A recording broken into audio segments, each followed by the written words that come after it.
Yer və göy neməti. Növbəti ayədə insanların Allaha şükür və ibadət etməsinə səbəb ola biləcək digər nemətlərə toxunulmuşdu. Əvvəlcə yerin yaradılmasından söz açılır. O Allah ki, sizin üçün yer üzünü döşəmə kimi yaratdı. Kiçik tərpəniş hiss etmədən insanları öz üzərində daşıyaraq heyrətamiz bir şəkildə fəzada müxtəlif hərəkətlər edən yer kürəsi Allahın ən böyük nemətlərindən biridir. Onun hərəkət, istirahət, ev-eşik düzəltmək, bağlar salmaq kimi işlərə imkan verən cazibə qüvvəsi də başqa bir nemətdir.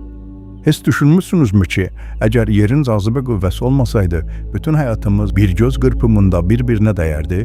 Ayədə işlədilmiş döşəmə, yataq ifadəsi necə də gözəl ifadədir.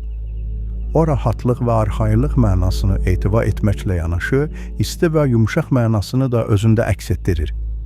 İmam Zeynullah Abidin əleyhissalam bu ayənin təfsirini verərkən yer haqqında belə buyurmuşdur.